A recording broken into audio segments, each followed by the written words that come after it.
Seguimos con fundamentos de la fe y ahora vamos a ver la naturaleza de la verdadera convicción de pecado y arrepentimiento. Y vamos a empezar orando. Padre, te damos gracias por la oportunidad que nos das de estar reunidos nuevamente en tu nombre como cada día, para seguir aprendiendo de todos los fundamentos de nuestra fe, para saber por qué lo creemos y para qué lo creemos, quién es nuestro Señor Jesucristo, a qué vino, por qué vino, quién es el que merece toda gloria y toda honra. Y sobre eso podemos cimentar nuestra fe, no en mandamientos de hombres, sino en tu palabra, firme. Ayúdanos para que así sea y que estos estudios nos ayuden para ser fortalecidos en ese aspecto. Nos ponemos en tus manos este estudio para que tú nos hables y nos corrijas y nos instruyas y que podamos reflejar tu carácter cada vez más. En Cristo Jesús oramos. Amén. El verdadero arrepentimiento es mucho más que tener sentimientos negativos sobre el propio pecado, porque a veces pudieras tener sentimientos negativos. El verdadero arrepentimiento implica un cambio de mentalidad. Tienes un cambio de mentalidad, pasar por el pecado, más bien pesar por el pecado porque te duele el pecado, y un cambio de dirección, volverse del pecado hacia Dios. O sea, no es perdóname, perdóname, perdóname, siempre lo mismo, y sin alejarme del pecado. Eso no es arrepentimiento. El verdadero arrepentimiento es, lo dejas de hacer. Lo dejas de hacer el pecado. Tampoco el arrepentimiento es, porque a veces nos volvemos cínicos y decimos, sí, está bien, yo pequé, ya, ¿no? Pero ni siquiera hay arrepentimiento ni nada. No hay un cambio, no hay una transformación. Y lo decimos cínicamente que sí lo hice y ya, burlándote de Dios. Eso tampoco eso es arrepentimiento, eso. El verdadero arrepentimiento incluye una tristeza santa sobre el pecado. Ahí entra, Jesús dijo una bienaventuranza, bienaventurados los que lloran, porque serán consolados. ¿A qué se refería a estos? Su tristeza era por su pecado, porque sabían que el pecado era contra Dios y por lo tanto iban a ser consolados. El verdadero arrepentimiento también incluye que te vuelvas a Cristo. Hablamos de un incrédulo cuando cree el Evangelio, me arrepiento de mis pecados, lo dices, pero no se queda solamente con la pura palabra, sino un giro de 180 grados, donde ibas hacia el infierno, por decirlo así, en el mundo, y te regresas hacia la otra dirección, hacia Cristo. Y entonces lo confiesas. El confesar tu pecado es decirle, sí, Señor, soy culpable, soy pecador y merezco tu juicio. En Cristo sabemos que alguien ya pagó, pero hablando de incrédulos, pues lo primero que tienen que decir, lo que tú decidas está bien. ¿Se acuerdan de David cuando pecó con Betsabé y todo lo que hizo? Y en Salmo 51 él decía que su pecado estaba siempre delante de él, porque él sabía que el pecado era contra Dios y no le preocupaba tanto de qué iba a decir el pueblo o qué iban a decir las personas de él al saber su pecado, sino contra ti he pecado, decía. Había pecado directamente contra Dios. Por lo tanto, él estaba diciendo indirectamente, si tú decides matarme, está bien, porque él sabía las consecuencias del pecado.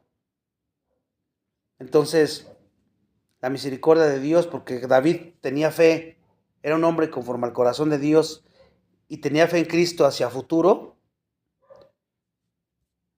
En ese aspecto, pues Dios tuvo misericordia de David, pero ya saben las consecuencias que tuvo, ¿no? La espada estuvo sobre su casa y hubo muchas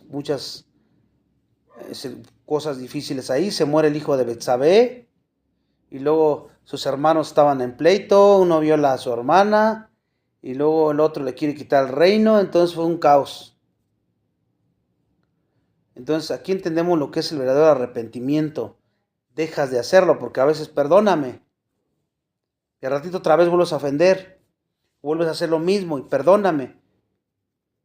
Ahí no hay ningún arrepentimiento. Hablando de creyentes, obviamente, ¿no? Ahora la fe. Hablamos un poquito de arrepentimiento. Ahora la fe. ¿Qué es la fe? La fe es confiar en, aferrarse o abrazar. ¿Pero a quién? ¿En quién confías? ¿En quién te aferras? ¿En quién abrazas? A Jesús. En Cristo. Santiago 2:19.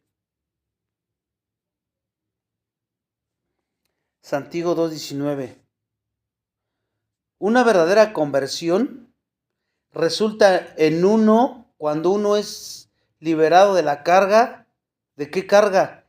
De que eres un esclavo del pecado. Eras un esclavo del pecado y la culpa que te conllevaba al pecado. Entonces, en el momento de la salvación hay una conversión verdadera. Lo menciona Juan 8:34. Juan 8:34. Y te conviertes de un esclavo del pecado, de Satanás, a un esclavo de la justicia. Romanos 6:18.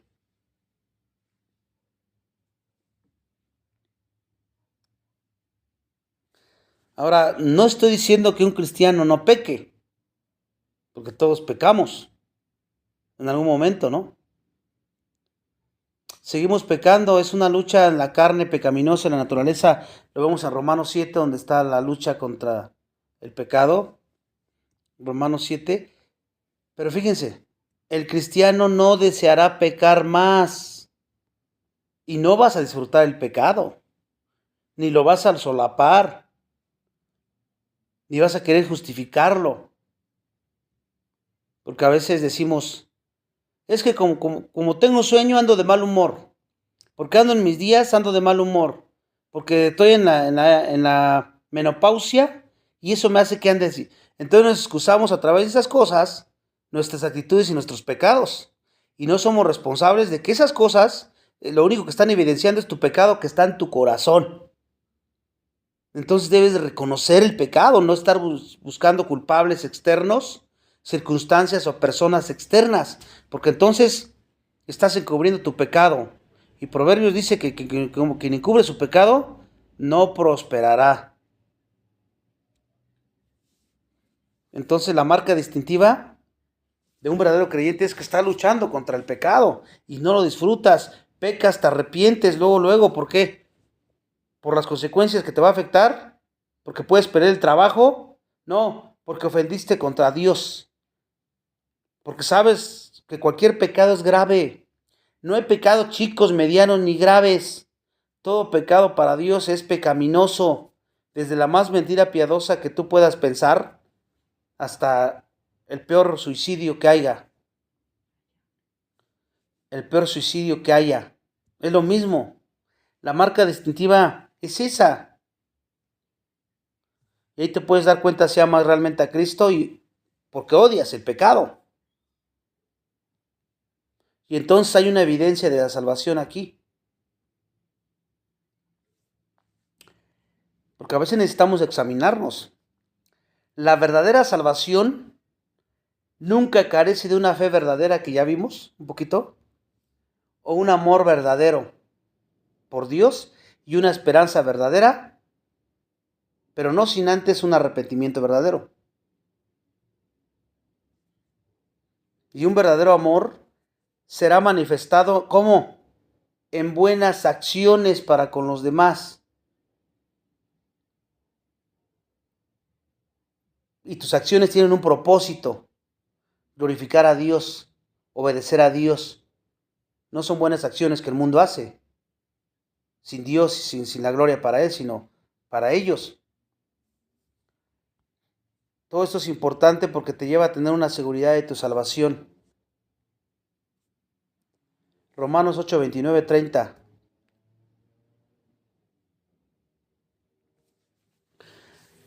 Sabemos que la salvación es una obra soberana de Dios y por lo tanto está asegurada, está protegida por el poder de Dios.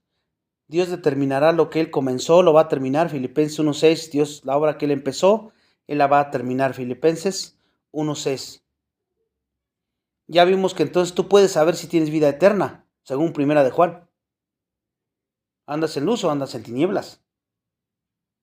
¿O eres o no eres? Entonces la salvación se evidencia. Y Romanos 8, donde Pablo habla de la seguridad de salvación, nada nos puede separar de Dios, pero primero tu trabajo es averiguar de que realmente a través de estas pruebas bíblicas, de que realmente tu fe es genuina y que realmente te has arrepentido verdaderamente. Entonces sabrás que tu salvación no se puede perder, porque Dios nos predestinó, Dios nos llamó y nos atrajo a Él mismo, Dios nos convenció de pecado, Dios nos concedió la fe, es lo que hemos estado viendo, Dios nos ha concedido arrepentimiento también, y Dios nos ha justificado a través de su Hijo. Y la Biblia dice que Dios nos ha sellado con el Espíritu Santo, que vamos a ver más adelante eso. Dios nos ha hecho una nueva creación, una nueva criatura, y Dios promete glorificarlo. Nos promete que vamos a ser glorificados.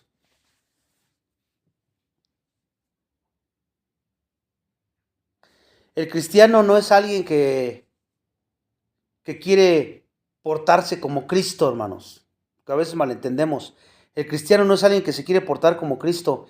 El cristiano es alguien donde Cristo se refleja, porque Él te dio una nueva vida, su vida de Él te la dio. Y por lo tanto ahora tú vives la vida de Cristo, no vives tu vida ya. Ese debería ser el verdadero razonamiento. Ya no vivo yo, vive Cristo en mí. Ya no se trata de ti, se trata de Cristo.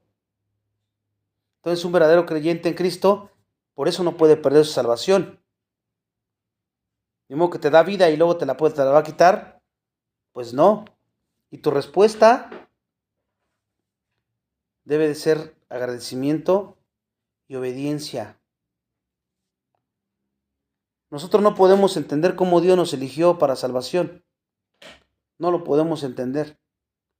Solo lo único que podemos es darle gracias a Él por su gracia, que fue gratuitamente impartida sobre nosotros a través de su Hijo Jesucristo, como dice Efesios 1:6. ¿Y qué vamos a hacer? Pues buscar crecer en el conocimiento de la palabra para ser más como Él, obedecerle más y vivir siempre agradecidos porque fuimos llamados por la gracia de Cristo.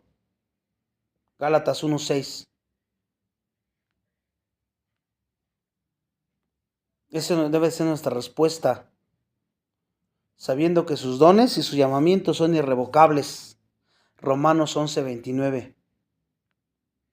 Romanos 11:29.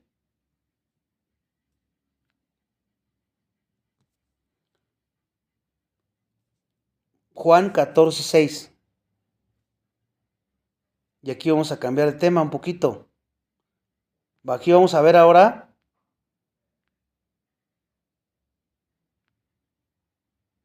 ahorita le voy a decir qué tema va a ser el Espíritu Santo. Vamos a ver ahora el Espíritu Santo en referente a ser llenos del Espíritu Santo. ¿Qué es eso? Dice Juan 14:16, y yo rogaré al Padre y os daré otro consolador para que esté con vosotros para siempre. El Espíritu Santo de Dios, la Biblia lo identifica como una de las tres personas de la Trinidad: Dios el Padre, Dios el Hijo y Dios el Espíritu Santo. Y hoy aquí vamos a estudiar quién es el Espíritu Santo y lo que su presencia y ministerio influye en nuestra vida como creyentes. Vamos a empezar por el Espíritu Santo. Es una persona. El Espíritu Santo es una persona.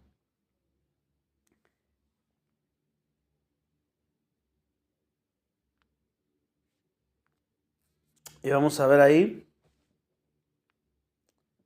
Juan 14:17. ¿Cómo se refiere a Él? Juan 14:17. Si cuando dice Él, el Espíritu Santo se está refiriendo a un pronombre personal, ¿se dan cuenta? No dice eso, si fuera una cosa o una fuerza. Dice Él. Y esa palabra Él es usada en Juan 14:17 para referirse al Espíritu Santo. Pero quiero analizar algunos atributos de su personalidad, pero ahora del Espíritu Santo. Ya hemos visto algunos de Dios, pero ahora del Espíritu Santo. Lo primero es que Él tiene intelecto. El Espíritu Santo tiene intelecto. Él posee la habilidad de saber y entender la realidad. Romanos 8:27. Romanos 8:27, el Espíritu Santo tiene mente. Tiene una mente. Primera de Corintios 2:10. Primera de Corintios 2:10, el Espíritu Santo todo lo escudriña a unas profundidades de Dios. Primera de Corintios 2:11. Primera de Corintios 2:11, el Espíritu Santo sabe los pensamientos de Dios. ¿Se dan cuenta por qué tiene intelecto a través de todo eso que les acabo de decir? Sabe y entiende, escudriña y tiene pensamientos. Es lo que les he resumido. Pero también tiene emociones. Emociones. Él posee la habilidad de experimentar una emoción. Efesios 4:30. Efesios 4:30 dice: no con tristeza al Espíritu Santo. ¿Se dan cuenta cómo también puede tener emociones? Estamos viendo cualidades de una persona. Por eso es que decimos que el Espíritu Santo es una persona. Voluntad. También tiene una voluntad. Él posee la habilidad de determinar o actuar decisivamente. Primera de Corintios 12:7. Él determina actuar decisivamente. Él actúa, tiene una voluntad. Primera de Corintios 12:7. ¿Se acuerdan en Hechos 13 cuando dijo: apártame a Bernabé y a Saulo para una obra y ministerio específico? Él estaba tomando una decisión. Tiene voluntad. Entonces, ya vimos que es una persona. Ahora vamos a ver que el Espíritu Santo es Dios. El Espíritu Santo es Dios. Porque él tiene atributos de deidad. Según Isaías 40:13, Isaías 40:13-14, hablando del Espíritu Santo, dice que Él lo sabe todo, Él es omnisciente. Y luego Salmos 139:7, Salmos 139:7, dice que está presente en todos lados. Y son citas que se refieren al Espíritu Santo, O sea que eso es mi presente también. Salmo 139:7, omnipresente. Hebreos 9:14. Hebreos 9:14 dice que es sin principio ni fin. O sea que es eterno también. Es eterno. Y Primera de Juan 5:7. Primera de Juan 5:7 dice que Él es verdad. Aquí podemos probar que tiene atributos de Dios. Él es Dios también. Y no estoy diciendo que haya tres dioses. Que hay quienes, los unicitarios dicen que nosotros decimos que hay tres dioses. Nunca hemos dicho que hay tres dioses. Hay un solo Dios con tres personalidades diferentes. Una misma esencia. Es muy diferente a que digamos que son tres dioses. Entonces hay mucha afirmación de la deidad sobre él. Segunda de Corintios 3:17 dice que el Señor es el Espíritu. Segunda de Corintios 3:17. ¿Y se acuerdan en Hechos 5:3? En Hechos 5:3, cuando quisieron mentir al Espíritu Santo, que dijo ahí Pedro que es lo mismo que mentirle a Dios, porque Él es Dios. Entonces ya vimos algo con respecto a sus atributos: emoción, voluntad, y también atributos que tiene porque Él es Dios. Y ahora vamos a ver la obra del Espíritu Santo en tu vida, en mi vida. La obra del Espíritu Santo. ¿A qué obra me refiero? Pues él estuvo involucrado desde la creación. Salmos 104:30. Salmos 104:30, él estuvo involucrado desde la creación. Y Pedro dice que él estuvo involucrado en la profecía y en la inspiración de las escrituras. Segunda de Pedro 1:20-21. Segunda de Pedro 1:20-21, él estuvo involucrado en la profecía y en la inspiración. El Espíritu Santo da testimonio de Cristo. Entonces, fíjense, su obra es que él estuvo involucrado en la creación, en la inspiración de las escrituras, en la profecía, pero el Espíritu Santo siempre apunta a Jesús. O sea, nunca él es como llama la atención para él, como lo hacen muchas iglesias pentecostales o carismáticas, donde todo el Espíritu Santo, todo el Espíritu Santo, todo el Espíritu Santo, y ahí el principal es el Espíritu Santo. El Espíritu Santo jamás hace eso. Siempre apunta a Jesús. Atestigua que Jesús es Cristo. Nos revela a Cristo. No hablará de él mismo, dice Juan 16:13. Juan 16:13 dice que él no habla de él mismo, sino siempre apunta a Jesús. ¿Se dan cuenta? Por eso es que donde que puro mover del Espíritu y mover, ahí no está el Espíritu, porque si está el Espíritu, él no se enfoca en él, se enfoca en Cristo. Y él tiene un ministerio. El Espíritu tiene un ministerio en la salvación. Porque él es el que convence de pecado, ¿no? La Biblia dice que él es el que convence de pecado. Juan 16:7-8. Juan 16:7-8. Todos esos temas son muy importantes para un día que le des un estudio a un testigo de Jehová. O a aquellos quienes niegan la Trinidad, ¿no? ¿A través de quiénes son los pecadores nacidos en el reino de Dios? Pues a través del Espíritu Santo. Y cuando lo salva, ¿qué hace? Lo regenera. Tito 3:5-6. Tito 3:5-6, él les da nueva vida. Les da vida a los muertos, ¿verdad? Los que están muertos en delitos y pecados. Y Primera de Corintios 12:13. Primera de Corintios 12:13 dice que el Espíritu, todos fuimos bautizados en el cuerpo. O sea que Él es el que nos injerta en el cuerpo de Cristo en la hora de la salvación. ¿Cómo? Pues no lo sentimos ni nada, pero Él de alguna manera Él hace eso. El bautismo del Espíritu ocurre solo una vez. ¿Cuándo? ¿Cuándo es bautizado en el Espíritu Santo? En el momento de la salvación. No hay como algunos dicen que te bautizas en agua y luego pídele a Dios que te bautice con su Espíritu. Ya andamos pidiendo, Padre, ahora bautízame con tu Espíritu Santo. Y luego empiezan a hablar lenguas jeringosas, palabras sin sentido, y dicen, esa es la prueba de que fue bautizado por el Espíritu Santo. Eso es pura mentira, eso no es cierto, la Biblia no dice eso. Tú fuiste bautizado en el momento de creer y no pudiste haber no sentido nada. No es nada, o sea, no necesariamente tienes que sentir algo. Ahora, ¿cómo garantiza el Espíritu Santo la salvación del creyente?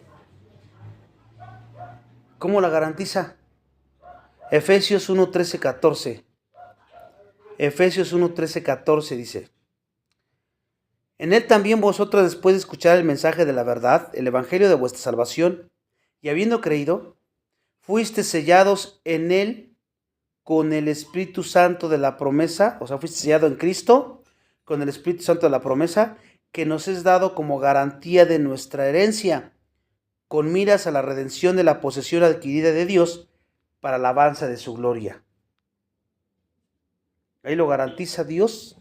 Él es las arras de nuestra herencia. Tienes al Espíritu Santo, manifiestas el fruto del Espíritu, vives amando y respondiendo y sometiéndote a la palabra. Es evidencia de que tienes al Espíritu Santo y no vas a perder la salvación. El sello era un distintivo antiguo. Usualmente era un anillo o un sello cilíndrico con el nombre del dueño o con un diseño particular, y se lo ponían las personas. Y ese sello era usado para sellar materiales, por ejemplo, y para demostrar propiedades, ¿no? para confirmar la autenticidad de un documento como hoy lo hacen, o para crear una marca.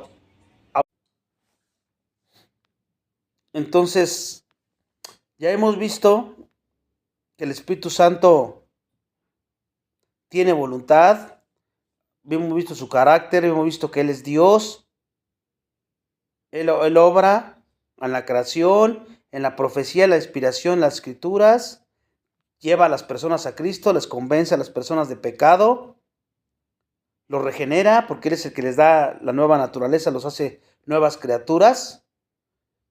Somos bautizados en Él en el momento de creer, en el momento de la salvación, y somos sellados por Él como garantía de nuestra posesión eterna. Eso es importante saberlo porque es el verdadero mover del Espíritu Santo. Porque hay otros que el mover del Espíritu Santo y se caen y lloran y brincan y todo, es que se está moviendo el Espíritu Santo. Eso no es bíblico, eso no lo dice la Biblia. Esto que acabo de decir es la verdadera obra del Espíritu Santo. Estos puntos que acabo de mencionarles. Entendiendo esto, entonces podemos ver que también habita en nosotros, ¿no? Romanos 8:9, Él mora, somos templo del Espíritu Santo. Entonces la pregunta sería, ¿es posible que tú seas cristiano y que no tengas al Espíritu Santo? Pues no. No, ¿cómo vas a ser cristiano y no tienes al Espíritu Santo? El Espíritu Santo tiene que morar. Te dará vida el Espíritu Santo. Y Primera de Corintios 12:13. Primera de Corintios 2:12-13. Dice que Él nos enseña acerca de las cosas de Dios. ¿Se dan cuenta? ¿Por qué? Porque Él te ilumina. Te enseña sobre las cosas de Dios. ¿No? Entonces nosotros apagamos y contristamos al Espíritu Santo cuando, aunque no vivimos haciendo cosas como antes, emborrachándonos, teniendo relaciones sexuales, y como dije, mentir, robar, etc. Pero a veces tienes deseos mundanos nada más. No los llevas a la práctica, pero tú lo deseas. Y si fuera por ti, es como si te soltaran la cuerda y córrele hacia el mundo. Pero hay que tener cuidado también cuáles son tus deseos. ¿Son en la eternidad? ¿Están puestos en las cosas de arriba? ¿Tu anhelo es que Cristo regrese? ¿O está acá abajo? El único camino correcto por seguir es el camino que lleva a un creyente más cerca de Dios. Ese es el camino correcto que tienes que llevar. Que te lleve más cerca de Dios. ¿Y a dónde? A la pureza. Cada cosa que hagas, cada pensamiento que tengas, cada acción que tengas, cada cosa que escuches, cada cosa que veas, tienes que ver, esto me está acercando más a Dios y me está alejando más del mundo, o me está alejando de las cosas de Dios. Y hermanos, así como a ti no te gusta que te contristen, ¿verdad? ¿A quién le gusta que lo hagan, que lo pongan triste? A nadie. Pues tampoco lo hagamos con el Espíritu Santo. No busquemos reprimir lo que es bueno. No lo apaguemos ni lo contristemos a rehusar escuchar su guía.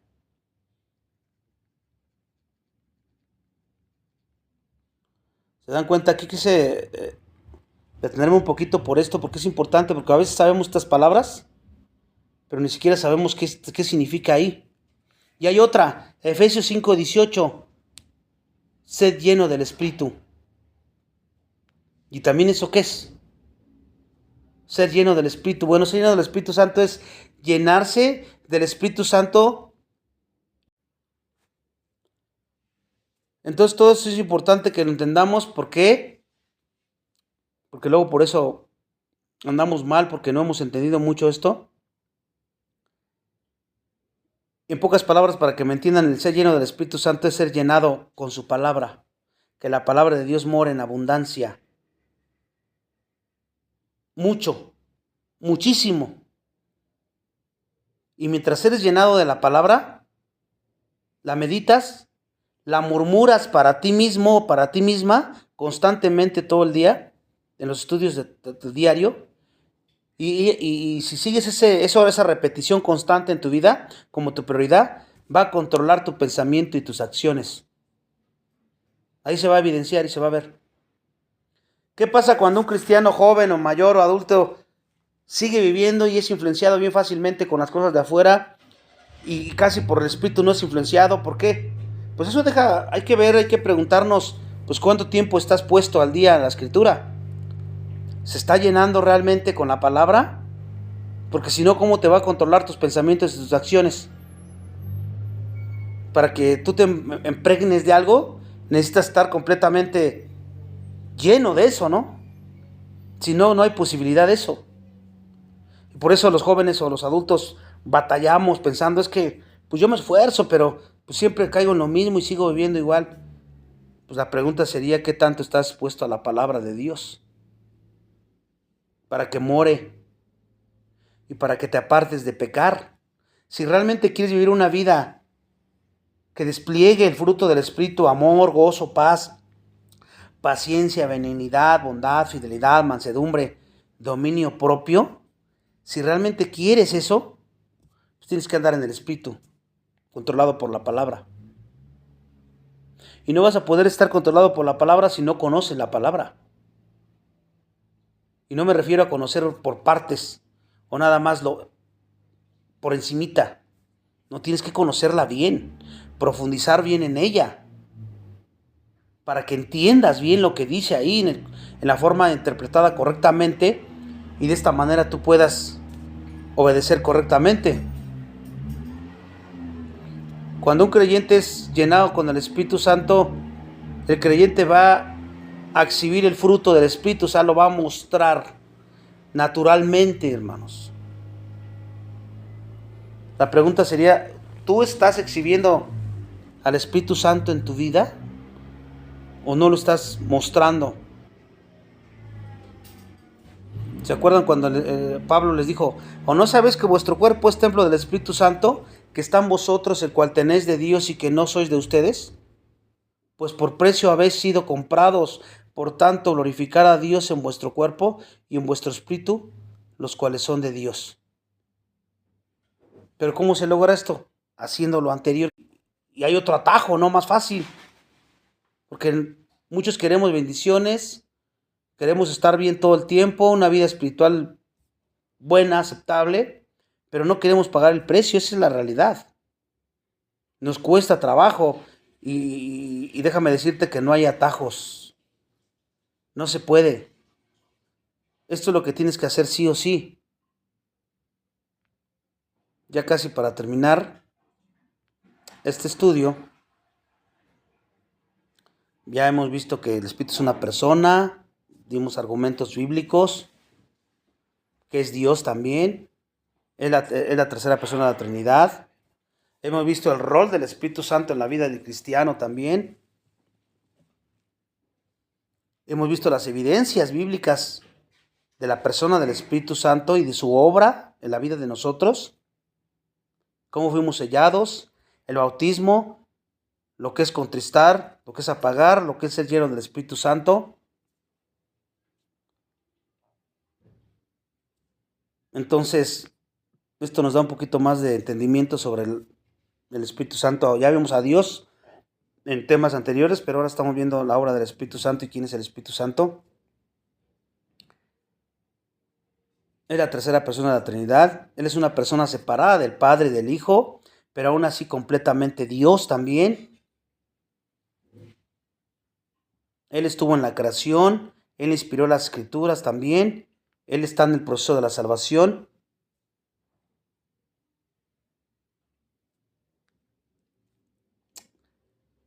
Y las personas, por ejemplo, no tienen problema entendiendo que el Espíritu Santo es Dios. Muchas personas no tienen problema con eso. Otros sí. Porque en Mateo 3:16 dice ahí que el Espíritu Santo es referido como el Espíritu de Dios.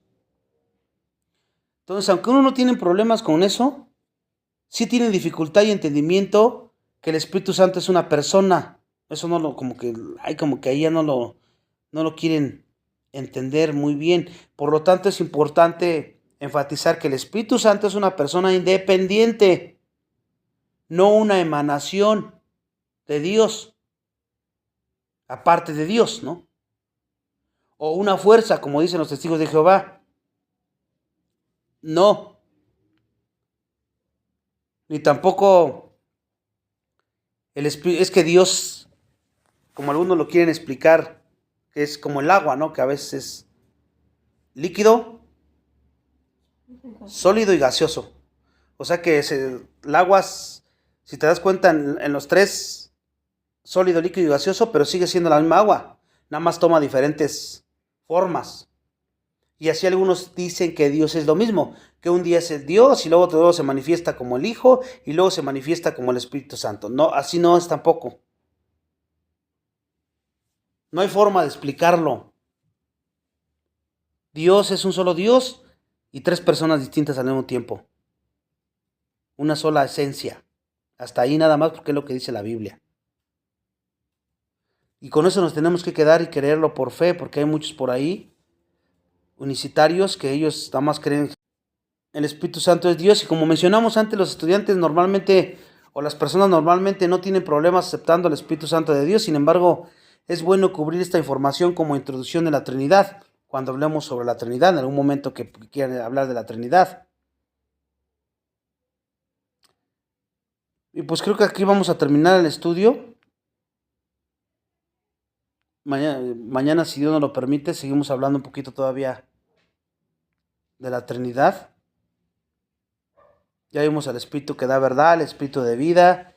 Jesús llama a la verdad y a la vida también. Ahora vamos a ver un poquito a Jesús, ya vimos a Dios, al Espíritu Santo. Y ahora vamos a ver un poquito a Jesús, que también es Dios. Vamos a orar. Padre, te damos gracias por la oportunidad que nos da de seguir aprendiendo de tu palabra. Ayúdanos a seguir creciendo en ella y a seguir fortaleciéndonos, confiando en que tú eres pues, la Trinidad y que tu Hijo y el Espíritu Santo, todos son Dios. Nuestra mente finita no alcanza a entender eso, que tres personalidades diferentes y un solo Dios. No lo captamos y querer hacerlo en nuestra mente finita, pues también es desgastarnos en balde. Todo hay cosas que hay que creer por fe y explicado como lo hemos estado haciendo, pues ayúdanos a andar en el Espíritu Santo. No permitas que contristemos al Espíritu Santo, que tú nos convenzas de que necesitamos constantemente estar expuestos en la palabra, porque si no nos perdemos de muchísimas bendiciones espirituales que tú nos quieres dar, y a veces no somos conscientes de eso. Damos más prioridad a las cosas del mundo, a las cosas terrenales, y entonces estamos cerrando completamente el camino.